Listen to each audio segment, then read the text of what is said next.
আমরা এটা উত্তরণ চাচ্ছি একটা মাত্র কারণেই, জাতি গঠনের প্রাথমিক শিক্ষার অবদান সব শিক্ষার চেয়ে বেশি। যদি বলি এখানে যে শিক্ষা জাতির মেরুদণ্ড, প্রাথমিক শিক্ষা সেখানে একটা একটা জীবের যেমন হৃৎপিণ্ড, শিক্ষার তেমনি হৃৎপিণ্ড। আমরা আমাদের হাত দিয়ে যে সমস্ত শিশুদের শিক্ষার জ্ঞান জ্বালিয়ে দিয়ে থাকি, সেটাই সর্বোচ্চ পর্যায়ে। আমার ডান পাশে বসে আছেন মাননীয় প্রফেসর স্যার, ওনারা আমাদের তৈরি করা ছাত্রকেই রিসাবল করে আর একটু ঘষা মেজে করে সময় উপযোগী করে থাকেন। সেই দিক থেকে আমাদের কর্তব্য এবং মর্যাদা এবং আমাদের পরিশ্রম অবশ্যই সমাজের কাছে গ্রহণযোগ্য হতে হবে। প্রশাসনের কাছে গ্রহণযোগ্য হয়নি বলে সমাজের কাছে হবে না, আপনাদের কাছে হবে না, এটা অত্যন্ত দুঃখজনক। আর এ কারণে যেহেতু জাতি গঠনে, দেশ গঠনে আমাদের অবদান সর্বোচ্চ পর্যায়ে আছে, সেহেতু বর্তমান যুগের সাথে তাল মিলিয়ে দ্রব্যমূল্য থেকে শুরু করে জীবন মানের যে নির্বাহী খরচটা, সেই খরচের সাথে তুলনা করে আমাদেরকে অবশ্যই বেতন বৃদ্ধি করতে হবে। সেইখান থেকেই আমাদের এটা উদ্দীপনা যে আমাদের বেতন কাঠামো অবশ্যই বৃদ্ধি করতে হবে। এখানে একটু না বললেই নয় যে মহার্ঘ ভাতার কথা আমরা শুনছি যে দিচ্ছে, সে মহার্ঘ ভাতা যদি 10% বা 20% দেয়, সর্বোচ্চ বেতন যেখানে 1,10,000 বা 1,20,000 টাকা নির্ধারণ করা আছে, তার 20%, আর আমাদের যে 11তম গ্রেডে বা 13তম গ্রেডে আমাদের বেতন নির্ধারণ করা হয়েছে, সেই 20% কি সমান? তাহলে বৈষম্য কোত্থেকে শুরু হচ্ছে? বৈষম্য কারা তৈরি করছে? আজকে আমাদের মতো শিক্ষকদের কাছে পড়াশোনা করে সচিব হয়েছেন, আমাদের মতো শিক্ষকদের কাছে পড়াশোনা করে আজকে মহান উপদেষ্টা হয়েছেন, প্রধান উপদেষ্টা হয়েছেন। একটু পিছনের দিকে তাকান, যাদের কাছ থেকে শিক্ষা নিয়ে আজকে আপনারা গৌরব উজ্জ্বল একটা জায়গায় এসেছেন, তাদেরকে কোথায় ফেলে দিয়ে আসছেন?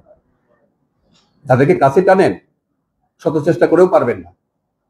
তাদের অবদানকে ছোট করতে পারবেন না, এবং তাদের যে কার্যক্রম, সেই কার্যক্রম ব্যাহত হলে কোনোভাবেই দেশকে উন্নত দেশ বা শিক্ষার দেশ কোনোটাই করতে পারবেন না। সেই সেন্সে আমাদের এবং জীবনযাত্রা মানের থেকেই আমাদের এই বেতন বৃদ্ধির কথাটা চলে আসছে। আমরা 10ম গ্রেড চাচ্ছি সহকারী শিক্ষকদের এবং 9ম গ্রেড চাচ্ছি প্রধান শিক্ষকদের। এখানে আরেকটু উল্লেখ করা যায় যে আমার সম্মানিত প্রধান শিক্ষকরা যারা সরাসরি নিয়োগপ্রাপ্ত এবং 3টা টাইম স্কেল পেয়েছেন, ওরা 8ম গ্রেডে বেতন ড্র করছে। তাকে আমরা কেমন করে কমিয়ে 12তম গ্রেডে 11তম গ্রেডে রাখবো? এটা তো একটা নৈতিক বিষয়, এটাকে খুবই শিক্ষণীয় এবং ছোট্ট বিষয়। এটাকে প্রাপ্তির জন্য কেন আমাদের সাংবাদিক সম্মেলন করতে হবে? কেন রাস্তায় থাকতে হবে? আমাদের তো ক্লাসরুমে থাকার কথা। আমাদেরকে তো আপনাদের সামনে বক্তব্য রাখার কথা নয়। আমাদের বক্তব্য রাখার কথা শিশুদের সামনে। তাদেরকে দিয়ে আমরা দেশ গঠনের নাগরিক তৈরি করব, তাদের সামনে কথা বলার কথা। কিন্তু আজকে আমরা এখানে কেন? অবশ্যই আপনাদের প্রশ্নটাই ঘুরিয়ে আমি দিয়ে দিলাম যে আমাদের কেন বেতন কাঠামো 10ম গ্রেডে যাবে না? জবাব চাই। ধন্যবাদ। প্রিয় সাংবাদিক মহোদয়, খুব চমৎকার একটা প্রশ্ন করেছেন এবং তাতে করে আমাদেরও কিছু বলার একটা সুযোগ হয়েছে। আসলে সমাজ, জাতি, যুগ সব এগিয়ে যাচ্ছে। সেই এগিয়ে যাওয়ার পাশাপাশি আমরা চাচ্ছি আমাদের প্রাথমিক শিক্ষা হচ্ছে সকল শিক্ষার মূল ভিত্তি। আমরা জাতিকে উন্নতির চরম শিখরে নিয়ে আসতে হলে আমাদের ভবিষ্যৎ প্রজন্মকে একটা মেধাবী প্রজন্ম শুরু করে দিতে চাই। আর সেই মেধাবী প্রজন্ম আসবে শুধুমাত্র মেধাবী শিক্ষকদের মধ্য থেকে। আজকে আমাদের মাননীয় প্রধান অতিথি, যেখানে একজন ইউনিভার্সিটির প্রফেসর ছিলেন, তিনি যেসব ছাত্র যাদেরকে ঢাকা বিশ্ববিদ্যালয়ে পাঠদান করিয়েছেন, তারা আজকে প্রাথমিক শিক্ষায় আসার জন্য তারা উন্মুখ হয়ে আছে। আমরা তাদের জন্য সেই ক্ষেত্রটা তৈরি করে দিতে চাই। আজকে যদি প্রাথমিক শিক্ষায় একজন মেধাবী শিক্ষার্থী এখানে এসে শিক্ষকতা পেশায় আসে এবং সে যদি তার নিজের চাকুরিকে সম্মানজনক অবস্থান মনে করে, তাহলে তার কন্ট্রিবিউশনটা এই জাতির জন্য হবে। একজন মেধাবী শিক্ষকই তার ভবিষ্যতে সেই কর্ণধার মেধাবী শিক্ষার্থী গঠন করতে পারে। সেই লক্ষ্যে জাতির উন্নয়নের স্বার্থে আমরা সহকারী শিক্ষকদের, 10ম গ্রেড এবং মেধাবী শিক্ষার্থীদেরকে এই পেশায় আকৃষ্ট করতে চাচ্ছি। পাশাপাশি আমরা প্রধান শিক্ষকদেরকে 9ম শ্রেণীতে উন্নীত করতে চাচ্ছি, কেননা আপনারা জানেন বর্তমান সরকার সেই বিষয়টাকেও গুরুত্বের সাথে বিবেচনা করে বর্তমান নন ক্যাডার থেকে কিন্তু প্রধান শিক্ষক নিয়োগ দিচ্ছেন। তাই আমাদের সেই দাবিটা অবশ্যই যৌক্তিক বলে আমরা বিশ্বাস করি। ধন্যবাদ। ধন্যবাদ বন্ধুদেরকে। সম্মানিত সাংবাদিক, কিন্তু আসলে আমরা এই যে প্রশ্নটা আমাদের সাংবাদিক ভাইয়ের, এই প্রশ্নটার সম্মুখীন আমরা সবসময় হই, কেন আমরা চাচ্ছি।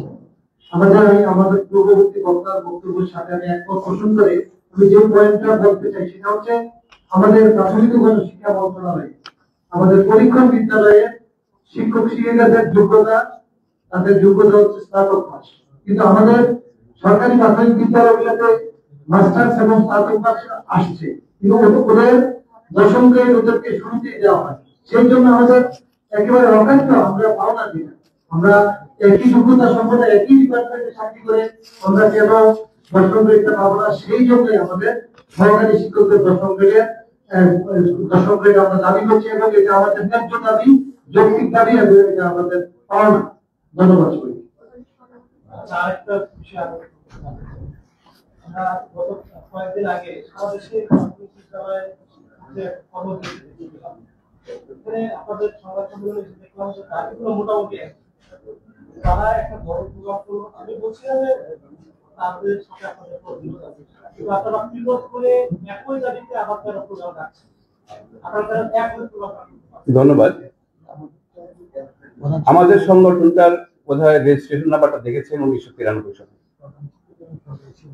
এবং আমাদের সংগঠনটা প্রধান শিক্ষক এবং সহকারী শিক্ষক মিলে ওই আন্দোলনটা শুধুই সহকারীদের, যেটা আমার সংগঠনের সাথে যাচ্ছে না। তবে এটা সঠিক, ওই আন্দোলনে দাবিটা আমাদের আন্দোলনের দাবিটাকে নিয়েছে, এই জন্য আমাদের মনোসমর্থন আছে আন্দোলনের প্রতি, দাবির প্রতি, নট আন্দোলনের প্রতি। কারণ শিশুদের জিম্মি করে এবং অভিভাবকদের মুখোমুখি দাঁড়ানোর জন্য শিক্ষকতা নয়, এ দাবি এমনিতেই পূরণ হওয়ার কথা। যেমন 18তম গ্রেড থেকে 13তম গ্রেডে আসছে, এটা এইভাবে আন্দোলন করে, কোনো জিম্মি করে নয়।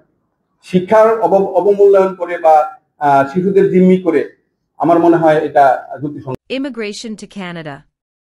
We provide the best quality service and solution for Canada immigration. Please visit our website and contact for details.